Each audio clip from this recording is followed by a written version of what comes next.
Gujarat police અને તોડ કરે નાના ક્યારેય ન કરે. ભલે ક્યારેક તોડકાંડમાં કેટલાક પોલીસ અધિકારી જેલના દર્શન કરતા હોય પણ પોલીસ ક્યારેય તોડ ન કરે અને સોનું પકડી પાડીને તોડ તો ન જ કરે. પણ ધારાસભ્ય જિગ્નેશ મેવાણીને લાગે છે કે પાલનપુરમાં પોલીસે તોડ કર્યો અને 1 કિલો સોનું રાતના અંધારામાં પકડી લઈ કોઈ કાર્યવાહી ન કરી પોલીસે. તો આવો વિગતે વાત કરીએ પીઆઈ મારુ અને ડીવાયએસપી સહિતના પોલીસ કર્મીઓ પર ધારાસભ્ય જિગ્નેશ મેવાણીએ લગાવેલા ગંભીર આરોપની.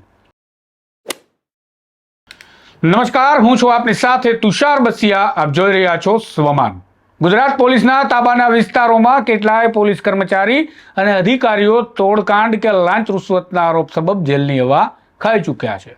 ત્યારે પ્રોફેશનલી તોડની પણ કેટલીક મોડેસ ઓપરેન્ડી જેમ કે ઓનલાઈન સટ્ટામાં ભાગીદારી, એકાઉન્ટ ચાલુ બંધ કરવાનું કૌભાંડ, આ બધું તો આખો એક અલગ જ વેપાર અને વિષય છે.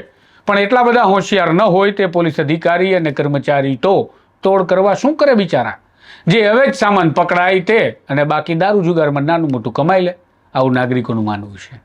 પણ વડગામના ધારાસભ્ય જિગ્નેશ મેવાણીએ તો ટ્વીટ કરી જોરદાર ધડાકો કરતા પોલીસને 1 કિલો સોનું પકડવાની મેટરમાં જલાવી દેવાનું જાણે પ્રણ લીધું હોય તેમ લાગી રહ્યું છે. ધારાસભ્ય જિગ્નેશ મેવાણીએ ટ્વિટર કહેતા એક્સ પર પોસ્ટ મૂકતા લખ્યું છે કે કૃપયા મુખ્યમંત્રી તપાસ કરાવે કે પાલનપુર શહેરના કોઈ પોલીસ કર્મીએ નજીકના દિવસોમાં રાતના અંધારામાં 1 કિલો સોનું પકડ્યું છે કે કેમ.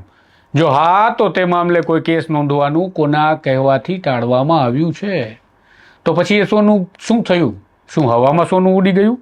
મેવાણી આગળ લખે છે મામલાની તપાસ કરવામાં આવે તો પોલીસ ઇન્સ્પેક્ટર મારુ અને ડીવાયએસપીની ભૂમિકા શું છે તે જાણવાનો પ્રયાસ કરે.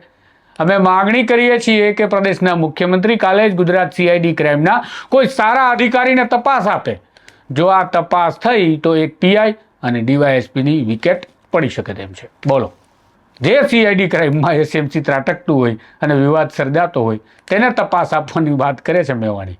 ખેર, પણ ધારાસભ્ય મેવાણીએ આ ટ્વીટ કરતા પોલીસ બેડામાં ચર્ચાઓ જાગી છે કે જિગ્નેશ મેવાણીએ માટલી ચીરી નાખી કે શું. મને લાગ્યું કે ચાલો ને એકવાર આરોપ બાબતે પીઆઈ મારુનો પણ મત જાણી લઈએ.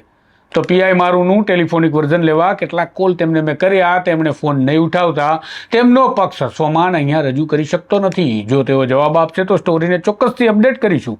બાકી સૂત્રોને કામે લગાવ્યા છે. માહિતી મળતા જ આ અધૂરી ચિરાયેલી માટલીને પૂરેપૂરી ફોડી નાખવાનો પ્રયાસ કરીશું, જેથી ગુજરાત સરકારને અને પોલીસવાળાને પણ ખબર પડે કે તેમના અધિકારીઓના ધંધા શું છે.